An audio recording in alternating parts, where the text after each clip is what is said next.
자, 만나면 기린한다. 주사랑 화이팅. 예, 안 하다가 하니까 준비가 안 된 것 같아요. 다시 한번 해보겠습니다. 구호를 외칠 때는 웃으면서 해야 됩니다. 인상 쓰거나 이렇게 표정을 갖다가 야릇한 표정 짓고 하시면 안 돼요. 자, 이렇게 약간 웃으면서 한번 웃는 준비하시고, 만나면 기린한다. 주사랑 화이팅. 예, 감사합니다. 사랑에 빠진 사람의 눈으로 보면 모든 게 다 아름답다고 합니다. 할렐루야.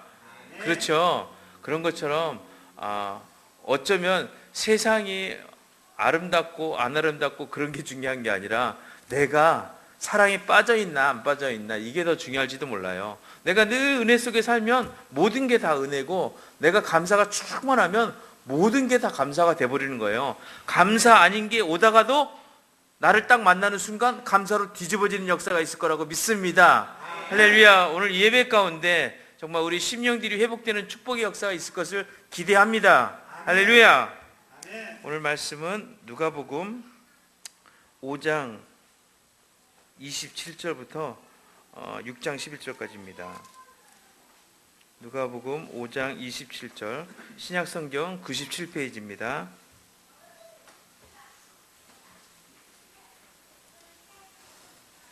신약성경 97페이지 누가복음 5장 27절, 저하고 한 절씩 교독하겠습니다.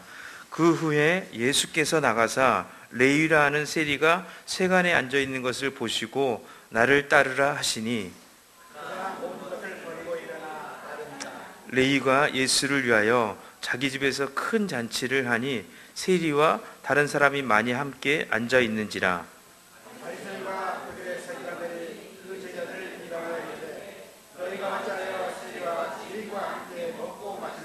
예수께서 대답하여 이르시되 건강한 자에겐 의사가 쓸데없고 병든 자에게라야 쓸데있나니, 내가 의인을 부르러 온 것이 아니요 죄인을 불러 회개시키러 왔노라.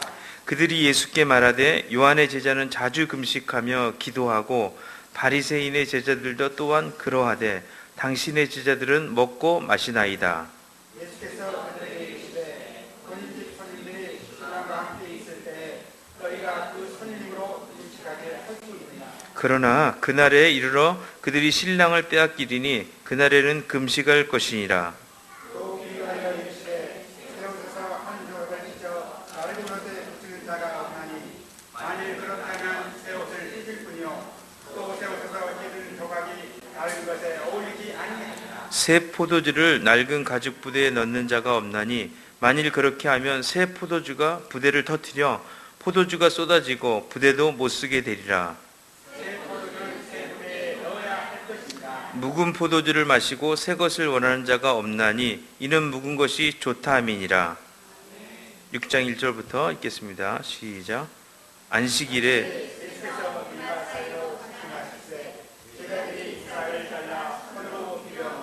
어떤 바리새인들이 말하되 어찌하여 안식일에 하지 못할 일을 하느냐.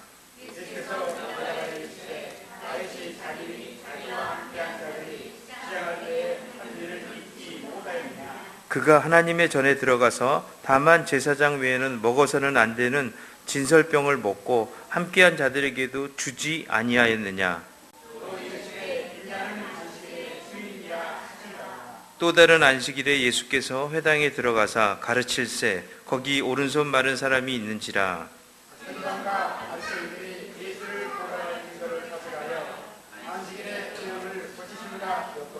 예수께서 그들의 생각을 아시고 손 마른 사람에게 이르시되 일어나 한가운데 서라 하시니 그가 일어나 서거늘. 예수께서 그들에게 이르시되 내가 너희에게 묻노니 안식일에 선을 행하는 것과 악을 행하는 것, 생명을 구하는 것과 죽이는 것 어느 것이 옳으냐 하시며, 무리를 둘러보시고 그 사람에게 이르시되 내 손을 내밀라 하시니 그가 그리하매 그 손이 회복된지라.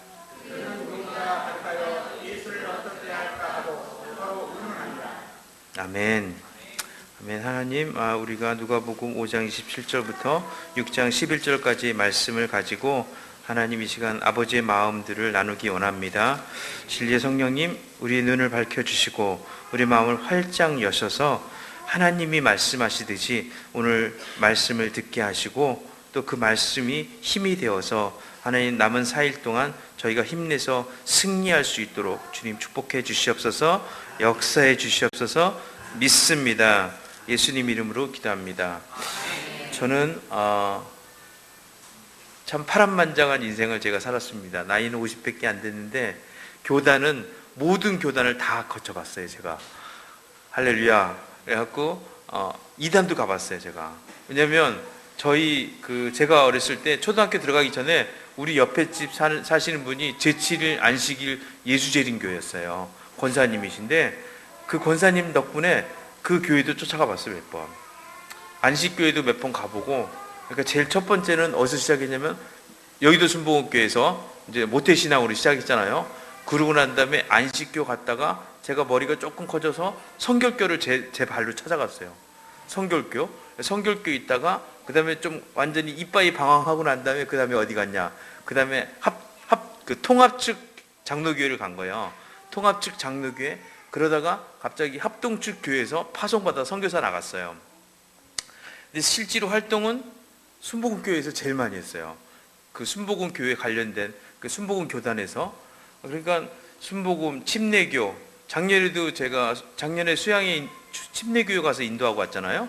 그러니까 하여튼 교단에 관계없이 많이 다녔던 것 같아요. 근데 제 인생이 왜 이렇게 하나님이 여러 교단을 다니게 하셨을까? 그런 거 보면서 제가 느끼는 거예요. 제가 20대 때 믿었던 예수님하고 30대 믿었던 예수님, 40대 믿었던 예수님, 50대 믿었던 예수님이 다 달라요. 똑같은 말씀인데 말씀을 볼 때 있잖아요. 똑같은 말씀을 봐도 이 말씀들이 의미하는 내용이 다 틀린 거예요.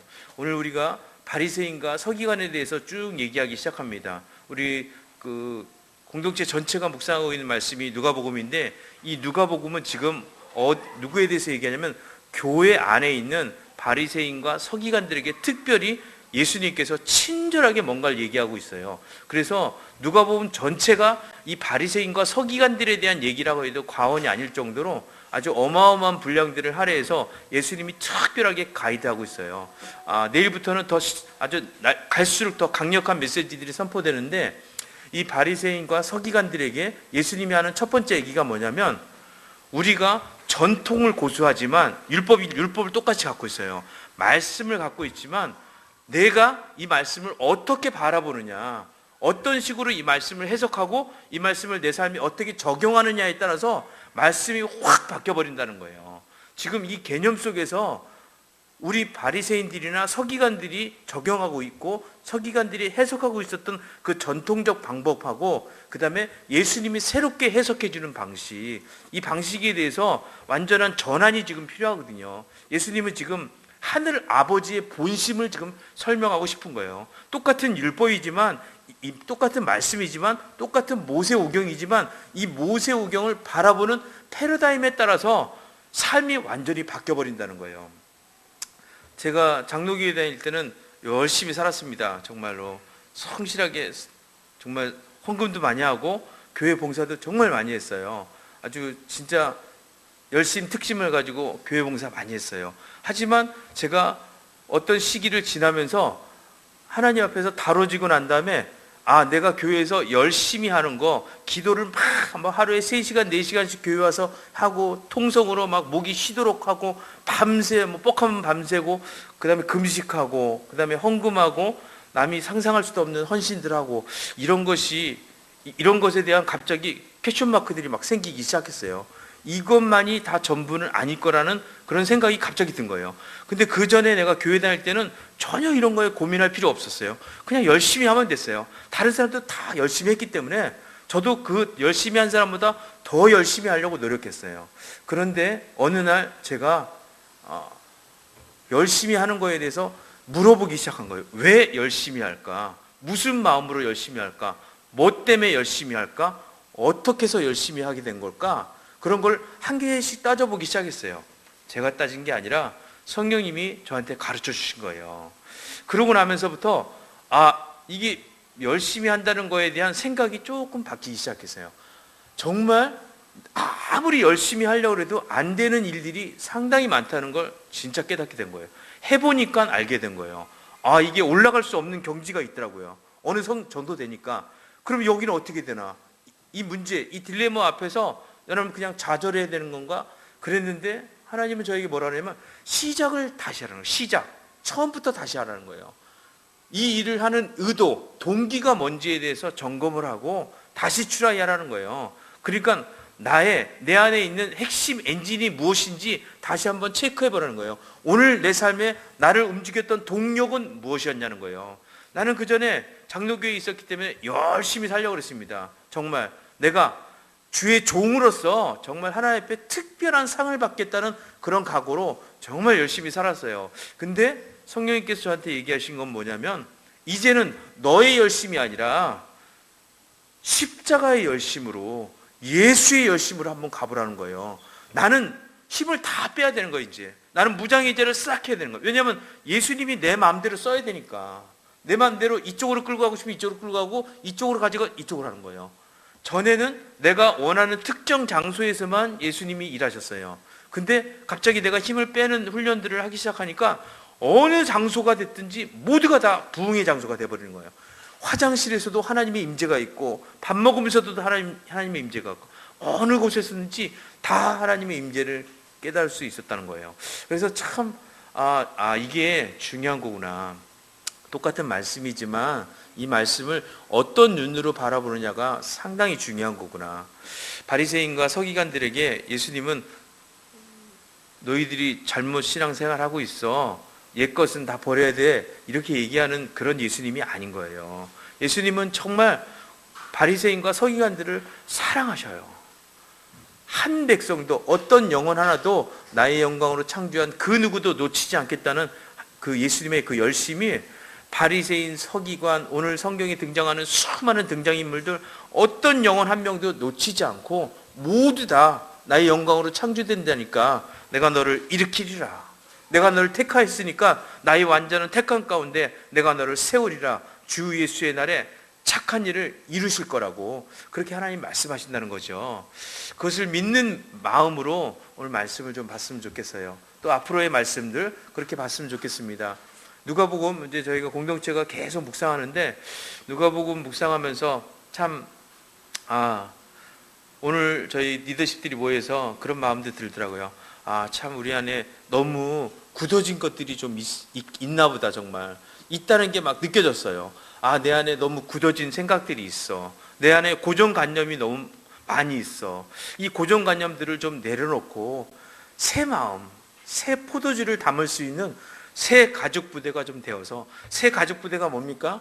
가죽부대가 새거로 만들면요 말랑말랑한 거예요, 가죽부대가. 그래서 그 안에 뭔가를 담으면요, 원래 새 포도주는 신맛이 나기 때문에 탄산가스가 들어있어요. 이게 발효된단 말이에요. 포도주가 들어가서 가죽부대 안에서 발효가 되면 팽창을 하게 됩니다. 그리고 원래 가죽부대보다 커지는 거예요. 근데 굳어있는 가죽부대는 늘어나지를 않고 조금 늘어났다가 터져버리는 거예요, 그냥. 그래서 낡은 옷에다가 새 옷을 기이지 않는다는 게 이 얘기가 뭐냐면 그 안에 뭘 담느냐에 따라서 이게 용도가 바뀌어지는 거예요. 그러니까 우리가 새 가죽부대, 이게 양의 창자로 만드는데 이 양의 창자로 만든 새 가죽부대를 만들었을 때 헌 가죽부대에는 새 포도주를 넣을 수가 없는 거예요. 새 포도주가 새 영이에요. 새 마음. 하나님께서 우리에게 새로운 마음을 부고 싶어요. 이 시대에 맞는 정말 주님 다시 오실 그때 세컨 커밍 할 수 있는 예수님을 실제로 영접할 수 있는 힘을 가지고, 기름 부음을 가지고, 지혜를 가지고 등과 기름을 준비한 지혜로운 다섯 처녀에게 주고 싶어하는 하나님의 놀라운 영적 유산들을 주고 싶은데, 그 새 포도주를 받으려면 뭐냐면 내 마음이 부드러워져야 된다 이거예요. 내가 그 새 포도주를 받으려면 신축성 있게 주님이 쓰고 싶은 대로 갖다 써야 된다는 거예요. 이제 마지막 때 되면 처처에서 더 놀라운 일들이 생길 겁니다. 우리의 지식과 상상을 초월하는 일들이 많이 생길 거예요. 그러면 우리 상식을 넘어가 버리기 때문에 그동안 우리가 안 하던 짓이잖아요. 안 하던 일이니까 거부해 버릴 수 있어요. 하지만 그걸 거부해서는 안 된다는 거예요. 주님이 우리를 끌고 가는 그곳으로 가는 게 그게 주의 일이고 그게 주님의 사람다운 일이라는 거예요. 오늘 말씀 가운데 6장 5절 봅니다. 6장 5절. 또 이르시되 인자는 안식일의 주인이라 하시더라. 또 이르시되 인자는 안식일의 주인이다. 안식일의 주인이라는 얘기는 여러분 아멘이신가요? 안식일의 주인 예수님이잖아요. 그렇지만 예수님이 안식일만 주인이실까요? 모든 거의 주인 아닌가요? 내 재정, 내 건강, 내 관계, 내 생각, 내 지식, 내 가족들, 내 꿈, 내 직장, 내가 할 수 있는 힘, 능력, 내 캐리어, 내 미래, 모든 것의 주인이 우리 예수님 아니신가요? 그렇죠. 그렇다면 그 예수님이 우리 감정도 예수님이 주인 아닌가요? 내가 슬퍼하고 기뻐하고 춤추고 놀고 짜증내고 승질내고 이런 모든 감정에 대한 것들도 실제 주인은 예수님이라는 거죠. 그런데 내 맘대로 화내고 내 맘대로 승질내고 내 맘대로 삐지고 그렇게 살아서는 안 된다 이 얘기하는 거예요. 할렐루야? 맞는 얘기죠? 어떤 분이 그 복음성가 중에 이런 노래 부르더라고요. 당신은 사랑받기 위해 태어난 사람. 당신은 사랑받기 위해 태어난 사람. 근데 어떤 목사님이 이렇게 얘기하더라고요. 당신은 상처받기 위해 태어난 사람이라는 거예요. 요즘 교회가 이렇게 상처들이 많다는 거예요. 상처받기 위해 태어난 것처럼 계속 상처를 생산해낸다는 거예요. 교회 안에서. 세상보다 상처가 더 많은 것 같아. 근데 그럴 수밖에 없죠. 왜냐하면 교회는 맑은 데니까 상처가 금방 드러나는 데고 세상은 흙탕물이라서 상처가 있어도 표시가 안 나는 거잖아요. 그런데 아무리 맑아도 그렇지 상처가 상처를 계속 낳게 할 수는 없는 거 아닌가요? 그렇죠? 나는 우리 교회에서 진짜 그 전에도 우리가 얘기를 했지만 왕따 인생 있잖아요. 우리 교회에서 왕따 인생들이 좀 있었으면 좋겠다 그런 마음이에요. 정말 건강한 자존감을 가지고 내가 왕따다, 왕을 따르는 사람들이다. 정말 할렐루야. 왕따 인생 선포하겠습니다. 왕따 인생 시작. 할렐루야. 감사합니다. 패러다임이 바뀌면 나는 늘 상처 덩어리야. 난 늘 상처를 생산하는 사람이야. 나는 늘 남을 어렵게 하는 사람이야. 나는 문제아야. 그런데 패러다임이 딱 바뀌고 나면 생각이 바뀌면요 세상이 바뀌어요. 진짜 세상이 바뀝니다. 개그맨 이경규가 그런 얘기를 했대요. 지리산 등반을 하는데 대학생들 앞에 삶이 아무리 힘들고 어려울지라도 결코 중간에서 포기하지 마라. 개그맨 이경규 혹시 아세요? 이경규가 그런 얘기를 했다는 거예요. 그런데 대학생들이 진지하게 들었답니다. 이경규도 그 지리산을 올라가면서 너무 힘들었다는 거예요.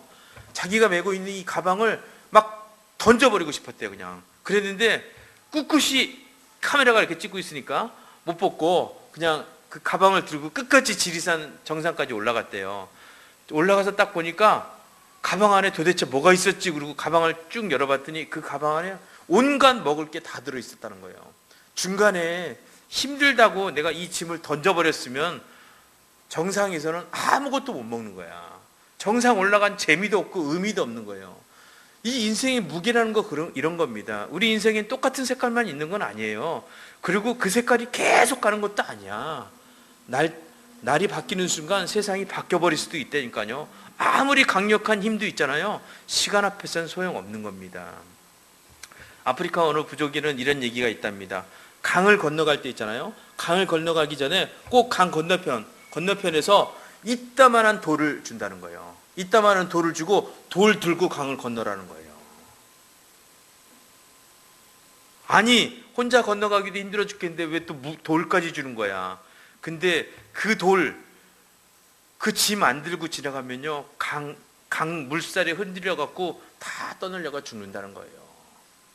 나는 버겁다고 생각했던 이 내 삶의 무게들 있잖아요. 그 무거운 돌, 내 안에 있던 돌들을 이 돌을 안 잡으면은 이 강 못 건너간다는 거예요. 여러분 운전해 보신 남자들은 알아요. 찝차하고 화물차들이 진흙탕에 빠지잖아요.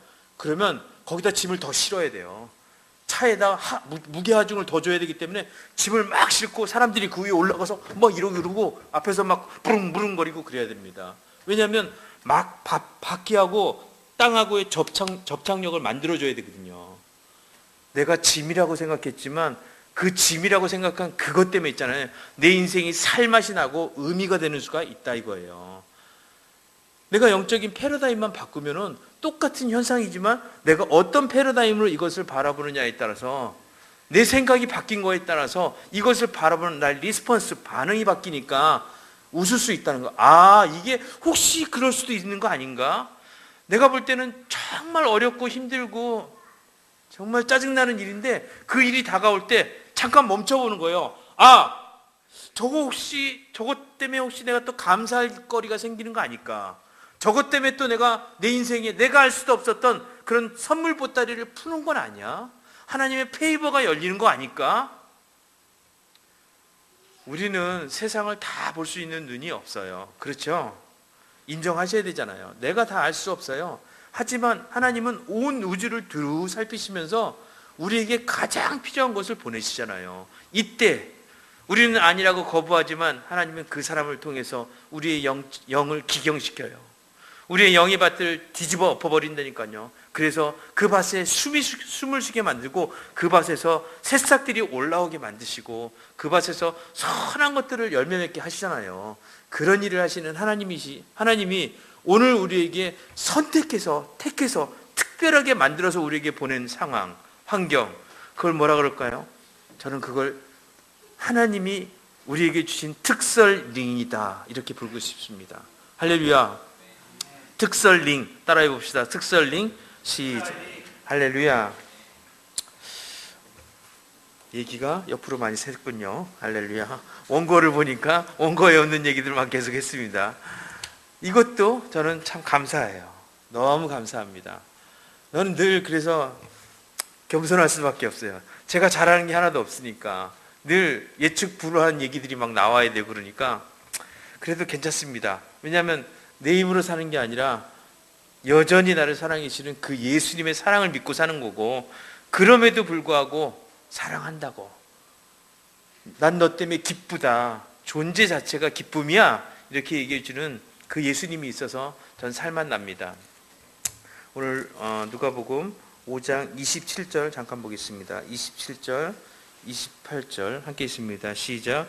그 후에 예수께서 나가사 레위라는 세리가 세간에 앉아 있는 것을 보시고 나를 따르라 하시니 그가 모든 것을 버리고 일어나 따르니라. 아멘. 예수님께서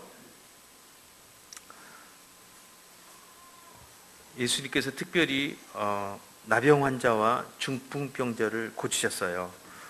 나병 환자는 뭐냐면, 나병은 그 보여지는 부분이 더러운 사람이잖아요. 부정하고 죄가 밖으로 드러나는 죄를 가지고 있는 거예요. 근데 중풍병은 어떻습니까? 중풍병은 죄가 몸 안에 있는 거예요. 보이지 않는 죄가 있는 거예요. 그런데 보이지 않는 죄든 보여지는 죄든 다 죄가 있잖아요. 그 죄 때문에 영혼이 아픕니다. 사람들 보기에는 아파 보이는 거예요. 이 아픈 환자들에게 누가 필요합니까? 의원이 필요하잖아요. 의원이신 예수님께서 그 환자가 아프다고 할 때 그 예수님께서 그 환자들을 치료해 줍니다. 겉으로 보이는 병은 그래도 좀 나아요. 하지만 속으로 들어가 있는 병은요, 치료하기, 본인이 시인하지 않으면 치료하기 되게 어려운 거예요. 병원에 아무리 가보세요. 의사 앞에서 안 아프다 그러면 의사가 할 일이 없어요. 우리 약사 선생님 계시지만 약장수 형님 앞에 가서 아무리 아프다고 얘기를 해야지 약을 주지, 안 아프다 그러면 약 안 주잖아요. 바카스만 주고 끝나는 거예요. 그런 거죠. 그런 거라니까. 이게 성경에서 얘기할 때 뭐라 그러면 고급 용어로 회개하라, 이런 거예요. 회개. 내 심령이 지금 아픕니다. 내 속에 깊이 병이 들어 있습니다. 내 겉도 병이 들어 있습니다. 하나님, 내가 얼마나 많이 아파 있는 존재인지 모릅니다. 아픈 사람은요, 특징이 뭐냐면, 우리는 많이 알잖아요. 아픈 사람들이 대체적으로 다 이기적이에요. 왜냐하면 자기 아픈 거는 남이 모를 것 같거든. 그러니까 늘 자기 위치야. 어떻게든지 오버해야 돼. 그래야지 대우를 받아. 그렇잖아요. 그러니까 아프다고 조금만 아파도 난리가 나. 바늘 찌르지도 않는데 아프다고 벌써 그러고 있어. 바늘 아직 안 찔렀거든요. 이기주의야. 자기 감정만 알아달라는 거예요. 자기 입장만 생각해달라는 거예요. 남의 입장은 쳐다도 안 봐요. 아파서 그래. 오늘 우리 교육 가운데 혹시 누군가가 너무 자기 얘기만 하고 자기 입장만 생각하고 자기 감정에만 충실하고 자기만 봐달라고 그런 사람들이 있어요? 아파서 그런 거야. 겉으로는 표시 안 나지만 속이 아픈 거예요. 그럼 속 중에 특별히 영혼이 아플 수 있잖아요. 아픈 사람을 어떻게 합니까? 아픈 사람은 가서 주워 패는 게 아니에요. 아픈 사람은 잘 보살펴줘야 됩니다. 할렐루야. 중풍병자가 병이 너무 심하게 드니까 이 중풍병자가 자기 스스로 못 움직여. 이제 원래는 이렇게 심하게 아픈 사람이 아니었어요. 그랬는데 계속 자기 죄를 방치하다 보니까 이제는 손끝 하나도 움직일 수 없는 상황이 돼버린 거예요. 마비가 돼버린 거예요. 영혼, 육이 다 마비가 돼버린 거예요. 그런데 그 중풍병자 옆에 누가 있습니까? 친구들이 있잖아요. 친구들이 지붕을 뜯어갖고 이 중풍병자를 침상채 내려갈 정도로 아낌없는 수고를 하는 거예요. 이 중풍병자 한 명의 구원을 위해서 자기 소중한 삶들, 시간, 재정, 그 어떤 것도 아낌없이 아끼지 않고 한 영혼을 구하는 그런 마음으로 이 영혼을 위해서 기꺼이 내 생명을 주겠습니다. 이게 누가 그랬죠? 우리 예수님이 그랬잖아요. 이거 누가 이랬습니까? 우리 주사랑 선교교회 목자님들이 이런 삶을 사셨잖아요. 지금도 우리 선교지에 있는 선교사님들이 이런 삶 살지 않나요? 우리 주변을 보면요, 예비 친구들이 지금 많이 있잖아요. 상황과 조건만 주어지면 언제든지 내가 그 선한 친구가 되어서 한 영혼의 구원을 위해서라면 아낌없이 내가 갖고 있는 걸 다 플로잉할 거고 내 삶을 드리겠습니다. 이런 마음으로 살고 있는 사람들이 우리 주사랑교회는 많이 있잖아요. 그렇죠? 이 섬김과 헌신을 뭘로 갚아요? 어떤 걸로 보답할까요? 할 수 없는 거예요. 이 땅의 것으로는 할 수가 없는 거예요. 이 가치는 하늘에서만이 보상해 줄 수 있는 그런 가치이기 때문에 이 땅에 유한한 것으로 하찮은 걸로 그 가치를 보상해 줄 수 없죠. 지금 선교지에서 10년, 20년씩 수고하시는 선교사님들의 그 섬김, 그 헌신, 그 끝없는 사랑, 그 숭고한, 그 기가 막히는 사랑, 그걸 어떻게 우리가 갚아드릴 수 있을까요? 못 갚죠. 그렇죠? 나는 거기에 대한 보답은요, 거기에 대한 정확한 상급은 예수님밖에 할 수 없다 믿습니다. 그렇지만 우리가 어떤 기회가 주어진다면 그런 분들을 위해서 기꺼이 우리도 정말 겸손하게 내가 가진 소중한 것들을 그분들을 위해서 또 드릴 수 있고, 그거는 크고 작고 그런 문제는 아닌 것 같아요. 그냥 마음이 주고받는 거잖아요. 그게 사랑이고 그게 서로에 대한 존중이고, 그런 것이 또 교회 가운데 어떤 맛이 아닐까 저는 그렇게 생각합니다. 할렐루야. 누가복음 5장 27절에 레위가 있었어요. 앞에 중풍병자들, 나병 환자들이 고쳐지는 것을 레위는 보고 있습니다. 그러면서 레위도 속으로 생각하고 있습니다. 나는 이 자리에서 어쩌면 나보다 더 심각한 병이 있는 사람은 없을 거야.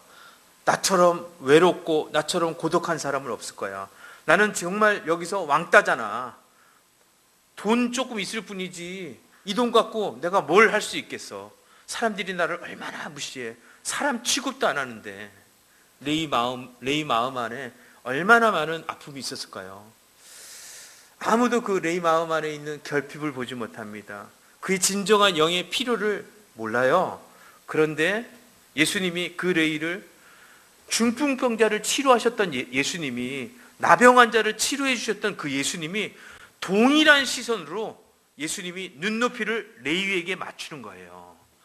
우리 수준으로 내려오셔서 이렇게 보시면서 레위를 지켜봐 주시는 거예요. 그냥 보시는 게 아니라 정말 부드러운 눈으로 병자를 치료하셨을 때 그 예수님의 그 마음처럼 그 레위를 바라보시면서 지긋하게 바라봅니다. 그 눈빛에 레위의 마음이, 심장이 막 쿵쿵쿵쿵. 저 눈빛 너무 위험해. 어떻게 저런 눈빛이 있을 수 있을까? 레위의 이름의 뜻이 선물이라고 얘기합니다. 선물. 자기 이름이 선물이지만, 자기 이름이 하나님의 선물이었지만, 세관에서 일하는 세리로서 같은 동족들의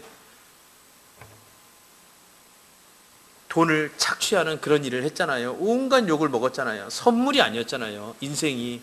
그런데 그 예수님이 그 레위를 보시면서 딱 한마디 하잖아요. 나를 따르라. 나를 따르라. 그 얘기는 뭘까요? 나는 네 이름이 왜 레위였는지 알아. 나는 네가 엄마 뱃속에 작은 점 하나, 보이지 않는 엄마의 자궁 안에 있을 때부터 네 이름이 레위가 될 거란 것도 알았고, 네가 오늘 나를 만나게 될 거란 것도 나는 알고 있었어. 그래서 오늘 만난 거야. 네 삶에 해석되지 않는 수많은 사건들이 있었지만 그 사건은 오늘 내 삶 가운데 하나님만이 할 수 있는 구원의 역사를 이루기 위해서 전초전에 하나님이 우리 삶에 전략적으로 배치해 놓았던 그런 계절이었다는 거예요. 이제 내가 널 부를 거야. 내 이름이 왜 레이였는지 온 열방이 알게 될 거야. 그리고 그 이름에 합당한 정체성을 가지고 부르심을 가지고 살게 될 거다. 사랑하는 아들아, 일어나라. 레위가 그 다음 절에 고백한 걸 보면 이렇게 얘기합니다. 왜냐하면 바리새인과 서기관들의 대화이지만 그 얘기 속에 우리가 유추해서 해석할 수 있는 거예요. 31절, 32절 봅니다. 누가복음 5장 31절, 32절 함께 있습니다. 시작. 예수께서 대답하여 이르시되 건강한 자에게는 의사가 쓸데없고 병든 자에게라야 쓸데가 있나니 내가 의인을 부르러 온 것이 아니요 죄인을 불러 회개시키러 왔노라. 아멘. 레위 마음 안에 이 고백인 거예요. 나는 병들었기 때문에 의원이 필요하고 나는 죄인이기 때문에 회개를 해야 됩니다. 예수님을 만나는 순간 베드로도 그랬잖아요. 베드로도 자기가 죄인이란 것을 고백했잖아요. 레위도 예수님의 그 사랑을 확 받는 순간 자기가 죄인이고 자기가 심하게 병든 사람이란 걸 깨달아 버리는 거예요. 저는 이 대목에서 참 이 에피소드를 보면서 제가 지금 레위를 만나고 있다는 그런 감동이 막 들었어요. 오늘 새벽에 우리 김성옥 목사님이 새벽 설교를 해주셨고 그 설교를 들으면서도 그랬고 또 이후에 또 혼자서 또 이 말씀을 묵상해 봤어요. 묵상하면서 너무 마음 안에 감동이 막 되는 거예요. 나는 어디 가서 죄인이란 얘기도 잘 못하고 어디 가서 내가 깊이 병들었다는 얘기도 잘 못하는데 예수님 만나니까 예수님 딱 만나고 나니까 예수님이 어디를 찾아오시나요? 세리가 있던 그 세간으로 예수님이 찾아오시잖아요. 가장 보이기 싫은 장소, 가장 쪽팔리고 가장 힘든 그 장소를 예수님이 찾아오셔서 그 앞에서 레위의 눈을 맞추시면서 이렇게 쳐다봐 주시는데 그 레위가 그냥 한 번, 두 번, 세 번 계속 무너져 버리는 거예요.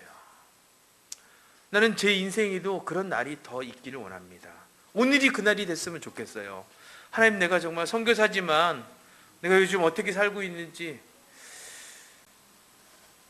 오늘 누가복음 5장의 마지막에 이런 얘기가 나오잖아요. 새 포도주에 대한 얘기가 나오잖아요. 이 새 포도주, 정말 내 마음 안에 새 포도주 있나? 난 정말 새 포도주 갖고 있어? 나는 새 마음을 가지고 정말 하나님의 새 영이 부어져서 건들면 툭 하고 은혜가 터지고, 건들면 툭 하고 보혈이 확 터지고, 건들면 툭 하고 예수의 향기가 터지는 새 마음이 나한테 있을까? 난 정말 당신은 상처받기 위해 태어난 사람 아닌가?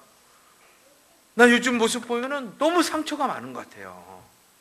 하나님이 날 이렇게 창조하신 건 아닌데 내가 어쩌다 이렇게 상처투성이가 돼버렸지? 근데 이걸로 끝일까? 아니죠. 중요한 거는 어떤 병에 들었냐가 중요한 게 아니라, 내가 어떤 상황 가운데 있느냐가 중요한 게 아니라, 그 상황에 찾아오시는 예수님을 볼 수 있고 알아볼 수 있고 그 예수님 앞에 시인하는 거, 이게 중요하지 않을까요? 6장 1절에 보면 예수님이 밀밭 사이를 걸어다니신다고 얘기합니다. 제자들하고 밀밭 사이를 걸어다니는 이 예수님께서 오늘 이 예배 가운데 너희 두세 사람이 내 입을 모인 곳에 나도 너희와 함께 하겠다고 하신 예수님께서 어쩌면 우리가 게하시의 눈이 떠진 것처럼, 눈이 떠지면 천군과 천사들이 확 보이고 불말과 불병거가 보이는 것처럼 우리의 영이 떠지면 지금 이 공간을 거닐고 다니면서 이 공간이 밀밭이라고 얘기하시면서 밀밭처럼 걸어다니시는 예수님, 그 예수님 보이지 않을까요?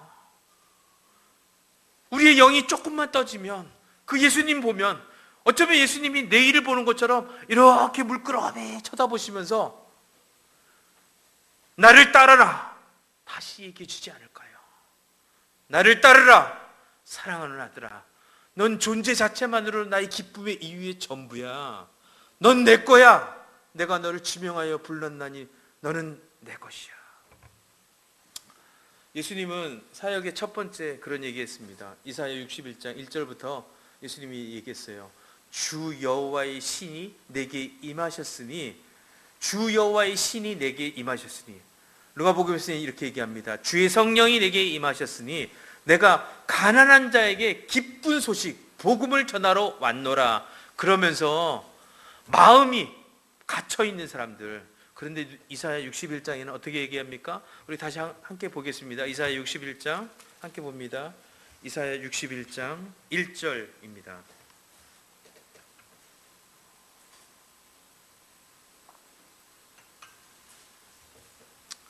이사야 61장 1절 함께 있습니다. 시작. 주 여호와의 영이 내게 임하셨으니 이는 여호와께서 내게 기름을 부으사 가난한 자에게 아름다운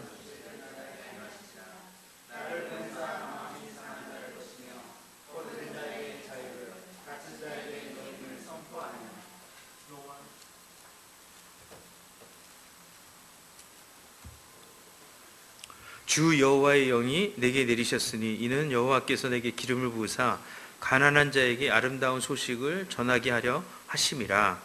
나를 보내사 마음이 상한 자를 고치시며, 마음이 상하다, 여기서 마음이 상한 자를 고치시러 예수님이 오셨는데 지금 마음이 상한 자를 찾아다니시는 거예요. 예수님이 겉으로 보이는 죄, 드러나는 병, 그 다음에 보이지 않는 병, 그 다음에 바리새인, 서기관, 또 레위, 모든 사람이 다 병자였던 거예요. 모든 사람이 다 여기에 해당되는 사람이었거든요.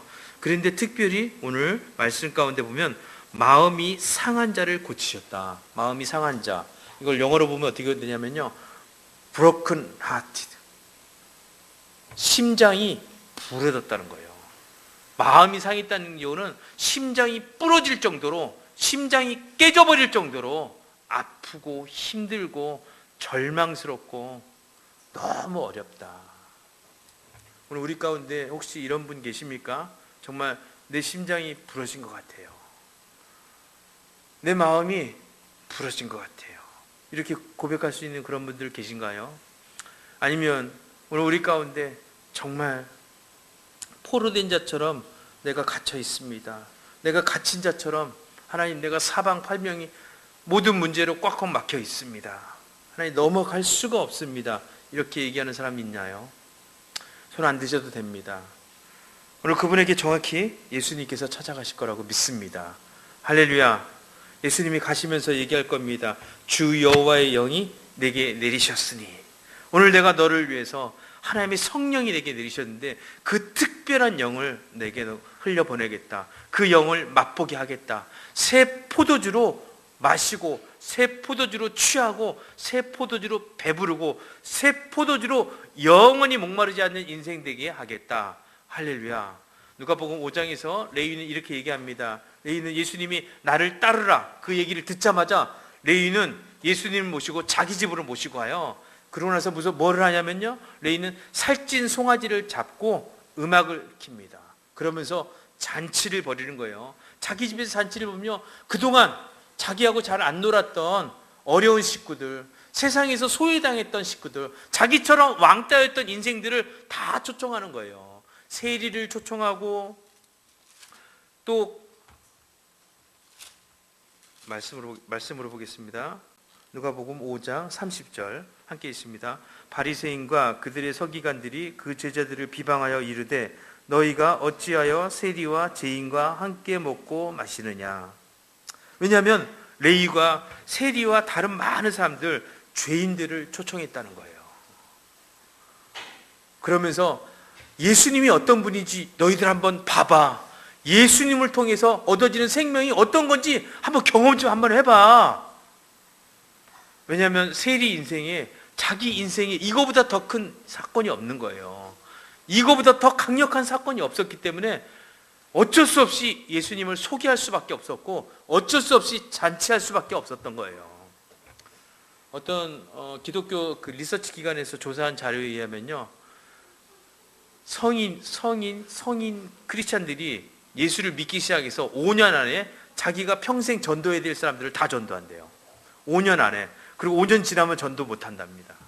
뭐 예외는 있겠죠. 근데 예수 믿기 시작해서 5년 안에 전도는 다 이루어진다는 거예요. 그때가 제일 뜨겁다는 거예요. 물불 안 가리고 가서 막 전도한다는 거예요.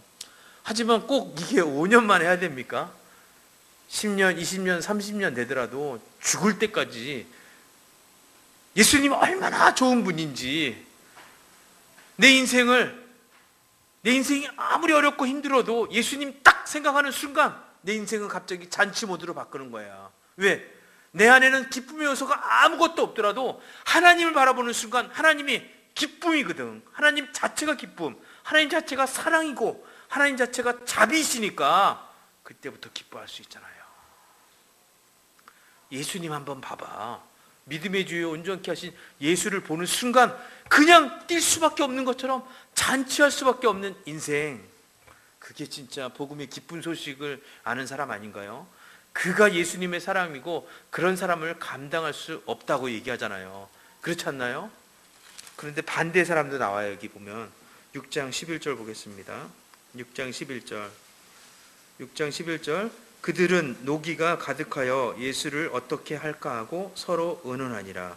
그들은 노기가 가득했다. 이 얘기는요, 이 노기는 분노인데 이 앵거는 이 당시 잠깐 사이에 만들어진 분노가 아니에요. 오랜 세월 동안 언제적인 아주 어렸을 때부터 쌓여있던 분노인 거예요. 마음 안에 화가 가득 차 있었다는 거예요. 그런 사람들은 대표적으로 어떤 얘기를 하냐면요, 6장 2절을 보겠습니다. 6장 2절 어떤 바리새인들이 말하되 어찌하여 안식일에 하지 못한 일을 하느냐. 마음에 노기가 가득한 사람은 소통을 못해요. 남들하고 통할 수가 없어요. 왜? 자기 얘기만 하기 때문에. 남들 얘기 들어줄 마음의 공간이 없어요. 남의 생각, 남의 감정 챙겨줄 만한 마음의 공간이 없는 거예요. 이런 사람들이 병든 사람들인 거예요. 자기 생각만 하는 거예요. 한쪽 얘기만 듣는 거예요.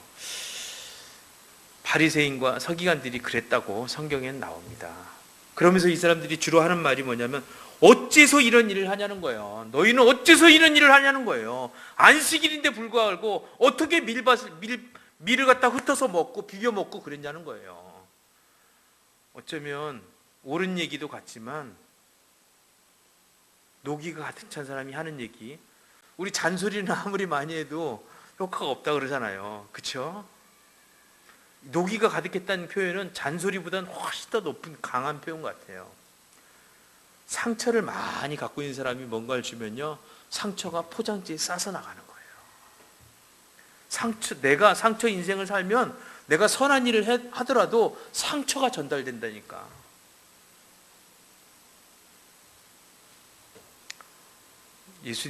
예수님을 만나는 레위처럼 내가 아픈 사람이라고 고백하고 내가 죄인이라고 고백할 때 상처 덩어리 인생이 상처를 치료해 주는 사람 돼버리는 거예요. 왜냐하면 이 상처를 치료할 수 있는 거는 새 포도주거든요. 새 포도주를 먹은 사람은 우리 김경태 집사님 같은 분들 있잖아요. 김경태 집사님, 부회장님 같은 분들이 가면은 그냥 얼굴만 봐도 가슴이 이렇게 열리잖아요. 이렇게 웃음이 나오잖아요. 그 안에 뭐 들어있는지 다 알아. 그렇잖아요. 다 궁금해. 더 얘기하고 싶어. 복음 얘기는 한마디 꺼내지도 않고 예수님 얘기도 한마디도 안 했어. 성령 얘기 아무 얘기 안 했어. 은혜에 대한 얘기도 아무것도 안 했어. 하지만 우리 김경태 부회장님하고 5분만 얘기해 보세요. 가슴이 풀어져. 더 얘기 듣고 싶고 커피 한 잔 사주세요. 이런 얘기도 막 하고 싶고. 왜? 더 있고 싶으니까. 새 포도주 부대를 갖고 있는 사람은 이런 거예요. 새 포도주를 담는 새 부대가 되는 사람은 인생이 이렇다는 거예요. 내 안에 계신 진짜 엑기스 예수 그리스도가 있는 사람은 상처 있는 영혼들에게 가서 내 안에 있는 영원히 목마르지 않는 이 포도주를 먹일 수 있다니까. 이 새 영을 먹이면 이 새 영을 새 포도주 먹은 사람마다 다 소생케 되는 역사가 있는 거예요. 할렐루야. 그 장소가 또 어디라고 얘기합니까? 원수의 목전에서 상을 베푸시는 하나님이라고 얘기하잖아요. 오늘 하나님이 나에게 주시는 이 새로운 환경, 이 낯선 환경, 감당하기 어려운 이 환경은 뭐냐면 하나님 우리에게 특별히 짜서 만든 특설링인데, 이 특설링은 원수의 목전에서 상을 베푸시기 위해서 아버지께서 배설하신 잔치자리다. 할렐루야. 우리의 영의 눈이 떠지기만 하면 이렇게 보일 수 있다는 거예요. 우리 패러다임만 바뀌면 이렇게 된다, 이겁니다. 할렐루야. 오늘 제가 이렇게 뒤죽박죽 얘기하지만 전 제 자신한테 얘기하고 있습니다. 제 가슴은 울고 있어요. 이 얘기 속에서 나는 얼마나 감사한지 몰라요. 하나님, 어떻게 나 같은 죄인을 사랑해 주시고 나같이 심하게 망가지고 아픈 나를, 예수님 없으면 난 큰일 날 뻔한 거예요. 어떻게 살으라고. 근데 오늘 예수님이 다시 나를 불러주시겠다고 얘기하고 나를 따르라고 얘기하시고 나에게 새 비전을 주시고 새 부르심 가운데 나를 일어나게 하시고 새 힘을 주시고 내가 새 포도주 줄 거야. 사랑하는 아들아, 시인만 해라. 오늘 아파요 주님. 내가 얼마나 아픈지 몰라요. 내가 얼마나 죄인인지 모릅니다. 1초도 안 걸려요. 1초 만에 세상이 바뀌고 하나님 원초적 부르심 앞에 그 위대한 부르심을 가지고 다시 하나님 가라 하는 그곳으로 열방 끝까지 달려갈 수 있는 힘이 생겨요. 제가 선교사지만 세계 여러 나라 가서 사역하려면 뭐가 있어야 되겠어요?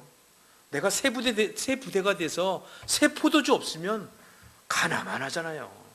그렇잖아요. 아직 나를 안 보내시는 이유는 뭐냐? 아직 내가 새 부대로 준비 안 됐으니까. 그럴 수 있잖아요. 그렇죠? 그래서 저는 오늘 밤에 하나님하고 정말 특별한 시간을 가지고 싶습니다. 하나님, 다른 그 어떤 기도보다 나는 새 부대가 되길 원합니다. 마음이 상한 자를 치료하신 하나님, 상한 갈대를 꺾지 않으시고 꺼져가는 심지를 끄지 않으시는 하나님께서 오늘 나에게 주 여호와의 신이 내게 임하셨으니 하시면서, 사랑을 하더라, 오늘 네가 그 가난한 심령으로 내 앞에 무릎을 꿇어봐. 기도하자. 내가 널 보고 있잖아. 내가 널 고쳐주려고 기다리고 있다. 모든 준비는 다 끝났다. 예수님이 십자가에서 마지막 하신 말씀이 그거잖아요. 내가 다 이루었다. 어쩌면 그 얘기, 모든 걸 다 이뤘다는 그 얘기 속에는 오늘 레이가 예수님을 만나는 그런 장면처럼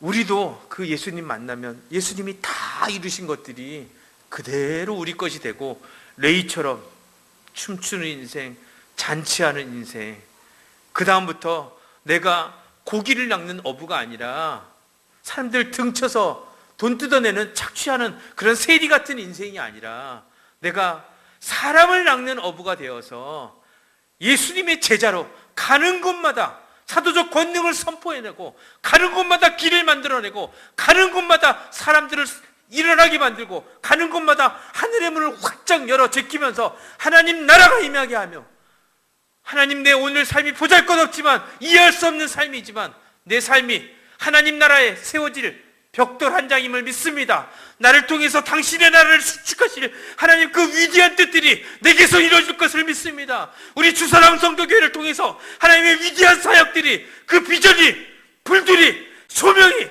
다시 불타오를 걸 믿습니다. 아버지, 역사해 주시옵소서. 내 삶을 드리기 원합니다. 그 레위 같은 인생 될 거라고 믿습니다. 예배팀 나와서 찬양 해주세요.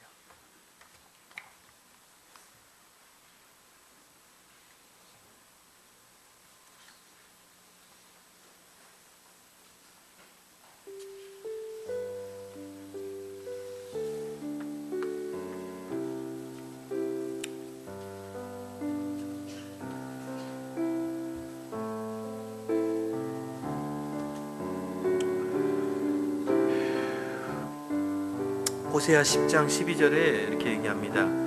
너희가 자기를 위하여 공의를 신고 인애를 거두라. 너희 묵은 땅을 기경하라. 지금이 곧 여호와를 찾을 때니 마침내 여호와께서 오사 공의를 비처럼 너희에게 내리시라. 예수님이 얘기하신 이 공의는 은혜입니다. 예수님은 오늘 우리 묵은 땅을 기경하고 싶어요. 우리 영의 묵은 땅들을 기경하시고 싶어 하십니다. 지금이 곧 여호와를 찾을 때라는 거예요. 지금은 은혜니 그 은혜를 증거하기 위해서 오신 예수님, 오늘 여호와께서 오사 공의를 비처럼 너에게 내려주실 것이다. 우리가 아멘하고 하나님 앞에 나갑시다. 하나님, 우리 현실, 우리 조건, 우리 상황이 아니라, 나의 어떠함이 아니라 하늘의 하나님을 바라보면서 그분 안에 있는 기쁨을 볼 수 있는 눈을 회복해 주십시오. 그래서 우리가 나 주님의 기쁨 되기 원하네. 내가 원하는 한 가지, 주님이 나의 기쁨이라고 얘기하는 것처럼 나의 삶 모든 걸 주님께 드려서 나도 주님의 기쁨이 되기 원합니다. 나도 새 부대가 되길 원합니다. 주님 역사해 주시옵소서. 감사하고 찬양하고 높여드리는 하루 되기 원합니다. 우리 같이 찬양할까요?